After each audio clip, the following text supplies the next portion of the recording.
Hello mga kasari, good afternoon po sa ating lahat. Welcome back to my YouTube channel and welcome to my Sari Store. And for today's vlog, gusto ko lang i-share na naman sa inyo kasi kahapon ako ay namalengke na naman ng aking mga paninda or dagdag paninda dito sa aking store. So, ayan, aking ipapasilip sa inyo kung ano itong aking mga nahakot na naman kahapon at kung ano na naman yung bago kong nahakot na dagdag paninda dito sa aking sari-sari store na hindi ko pa naibibenta mga kasari. So, ayan, aking ipapasilip sa inyo kung ano itong aking mga pinagkahakot kahapon. First, ay lagi ko itong isinishare sa inyo dahil ito ay palagi akong bumibili nito mga kasari. Ito ay yung SIM card. Ayan. Bali, kumuha na ako ng 15 pieces na TM. Bali, ito ay nagkakaubusan mga kasari. Ilang purchase ko na wala talaga silang panindang SIM na TM. So, bali, ang kuha ko nito is 35 pesos. Ang bintahan ko is 50 pesos. Ayan. Kaya ito ay idagdag natin mga kasari sa ating sari-sari store kasi ito ay fast moving din. Ayan. Isa na itong SIM card. At ang pangalawa ay ayan, palagi din akong naghahakot sa parmasya mga kasari. Ito lahat ang aking konti lang naman ito. Ayan, ito ay yung mga talagang naubos na dito sa aking sari-sari store.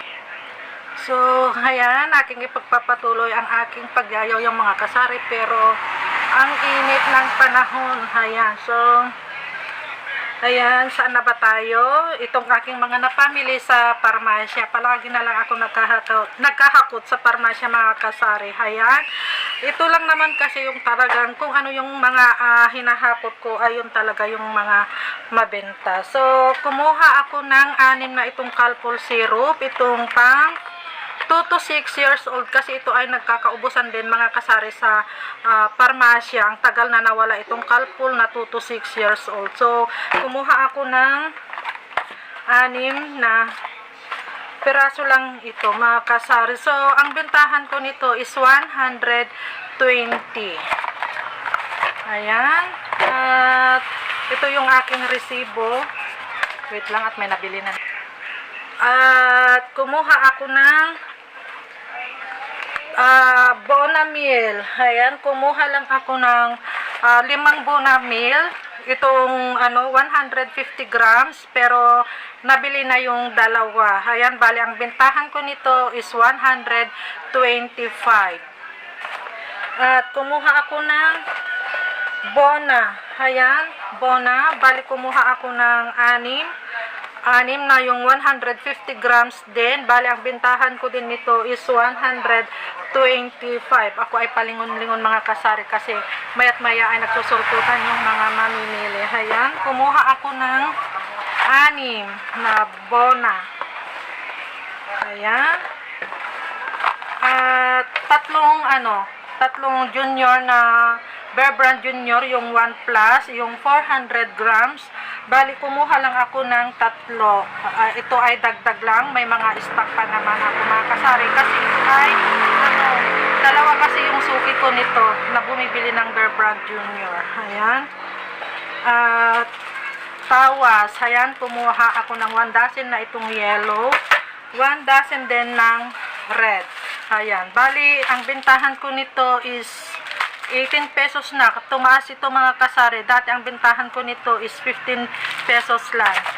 Ang nakuha ko or nabili ko lahat sa parmasya, ito ay sa Loven's Drug, ay 2,616.42 mga kasari. So, ito lahat yung aking mga nahakot sa sa parmasya. Next, aking binili mga kasari, ito ay mga bukod-bukod na paninda lang na aking nadadaanan lang kung ano yung nakita ko na pwede kong ibenta dito sa aking sari-sari store ay aking talagang binibili at ito ay alam kong mabenta sa aking store. Kaya ito, ayan mga kasari, kumuha ako nito.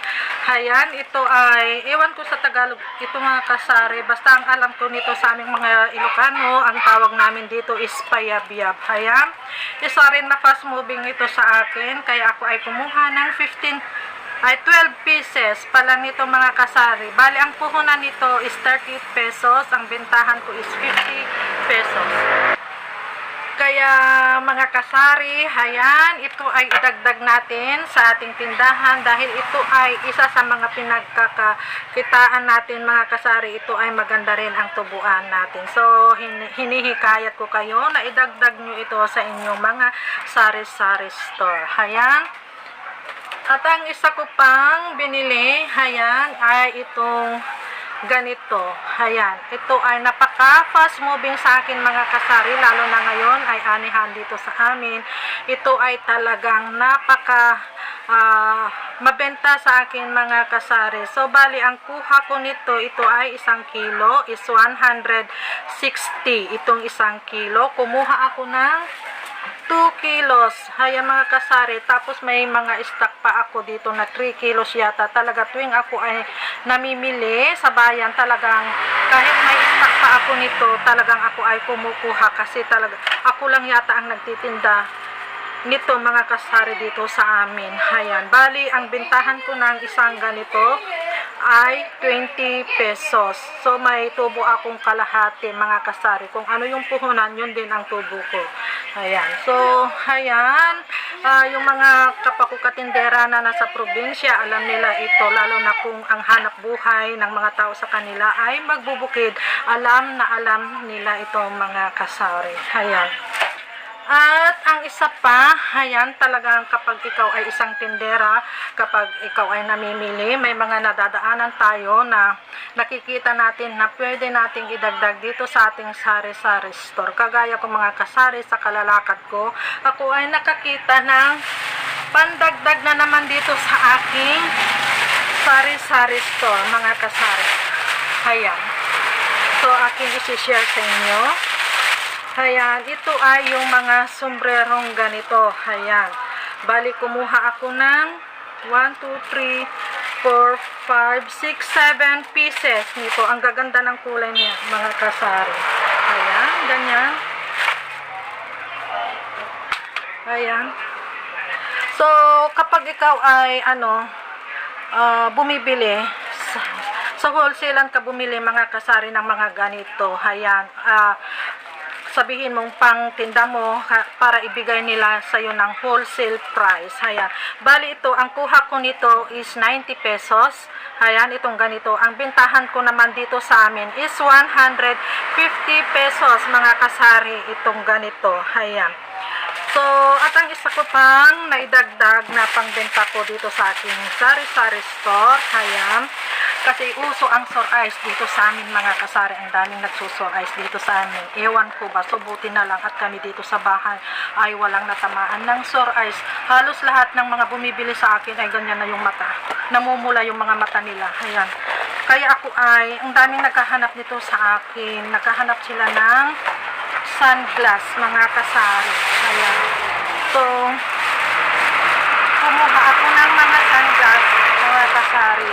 Ayan, yung mga ganito, ito ay iba-ibang kulay, pang lalaki lang lahat ang aking mga kinuha kasi mga lalaki ang naghahanap sa akin nitong mga sunglass mga kasari. Ayan, mura lang ito, lalo na pag sa wholesalan ka bumili. Ayan, ang bigay nila sa akin is 35 pesos, imagine 35 pesos. So kumuha ako ng 1 dozen yata ito. Ayan, ito lahat mga kasari ang aking kinuha na sunglasses. Talagang dinamihan ko kasi ang daming naghahanap nito sa akin. Puso nga ang sore eyes, kaya naghahanap sila sa akin. Ang cute nila, mga panglalaki. Ayan, yung mga ganyan. May kumuha din ako ng clear. Ayan, 35 pesos. Imagine, 35 pesos lang ang puhunan. Ang bintahan ko nito is 60 pesos. Ayan, so doble ang kita natin mga kasari kasi kaysa naman matulog lang naman yung mga natin, kung may extra money ka lang naman din dyan, huwag mo nang itago, ibili mo ng paninda. Ayan, para mag-rolling naman yung mga pera natin mga kasari. Ayan, so, ano pa ba? pa ba ang ating mga pinagbibili? So, bali, ang binayaran ko dito sa sunglass at saka itong sombrero is worth of 990 mga kasari. So, ayan, ang dami ko pang gustong bilhin doon. Pag malapit na ang Pasko, ayan, doon talaga ako mamimili ng aking mga ibibintang pangregalo. Ayan. So, syempre, sa kalalakad natin mga kasari, wait lang. So, hayan mga kasari, saan na ba tayo? Dumaan lang kasi yung Shopee. Hayan, nagpabarya ako. Kasi naubusan ako ng barya mga kasari. Buti na lang, alam na niya na kapag magre-remit na siya, ay dumadaan talaga siya sa akin. At nagbibigay siya ng barya. Hayan, nagpapabarya ako mga kasari. Hayan, at saan na ba tayo? Hayan, inom muna ako kasi ang hirap naman mag-yaw-yaw mga kasari. Hayan, nabuoan ako. Ang init pa. Ayan. Commercial muna tayo.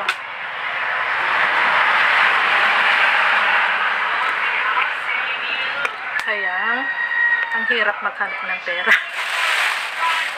Ayan mga kasari. So, sa aking kalalakad, ayan halos, kasi pag ako ang namalingki mga kasari, lakad dito, lakad doon. Ayan talagang naghahanap ako ng pwede kong maibenta. Ayan, so ito nga nakita ko itong mga ganitong sombrero at itong sunglass. Ayan, at doon pa ako nakakita ng mga pwede kong pangregalo sa aking mga suki sa darating na Pasko. Ayan, at marami pa akong nakita doon na pwede kong ibenta na yung mga pwede nilang pang-gift, ganyan. Ayan.